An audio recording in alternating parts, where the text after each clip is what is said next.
Sexual harassment has grown very much to this stage. A victim has a lot more venues that he can go to. My name is Louis Liao Wenxian, employment lawyer and the principal of Louis Liao Chambers.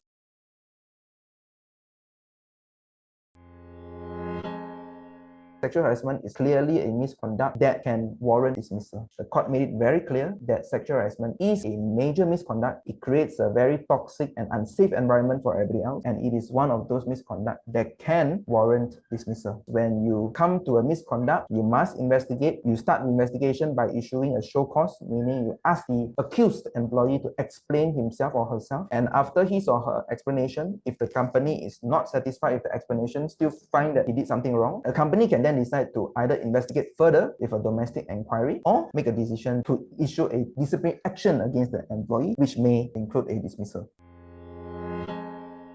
The person who committed the wrong was not the company. The company did not do anything wrong. It was the employee of the company who committed the sexual harassment. But what the company did wrong or what the company did not do is to take this thing seriously. They did not take action. They did not dismiss the employee. So they allowed actions to be left unaddressed, and that caused to feel that a complaint is not answered. She continued to feel unfair. She continued to feel unsafe in the work environment, and therefore he had no choice but to leave the company, and this to her is a form of constructive dismissal. So at the end, it is the company who is being held responsible. It is the company that is being sued, not for their wrongdoings, but for their failure to investigate into the wrongdoings and take disciplinary action against the wrongdoing of their own other employee. So the court held as the company's management refusal to assist and curb the issue left the claimant no choice but to resign. Hence, it was an involuntary resignation, and therefore it amounted to constructive dismissal. But what you can learn from this one case is that when your employee sexually harassed another employee, if you leave it unaddressed, if you don't take any action, and you cause the victim employee to have no choice but to leave the workplace because he cannot possibly continue working there since it's unsafe, the harasser is still there, and she decides to leave the company, she can sue you as the company or the management of the company or the HR of the company for constructive dismissal. And at the end, it is the company that has to bear the responsibility.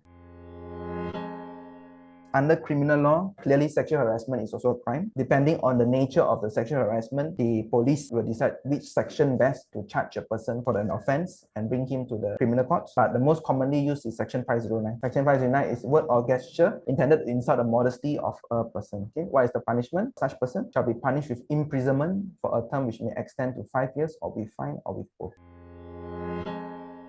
Before this case, the law did not recognize, and there was no law allowing anybody to sue another person for sexual harassment. There is no what we call tort of sexual harassment. Somebody sexually harass you, if it's in the workplace, you can sue constructive dismissal. You can make complaint to JTK under Section 81 Employment Act. You can make police report to police, but you cannot sue the person who sexually harassed you. This means what? This means that you sue the company may need to compensate you, but the sexual harasser don't need to compensate you. Make a police report, the sexual harasser may be arrested and imprisoned, but he also don't need to pay you anything. Whereas after this case, they recognize the tort of sexual harassment. Now somebody can sue another person for sexual harassment, and that person, if he can successfully prove it, the defendant may need to pay compensation to the victim of the sexual harassment.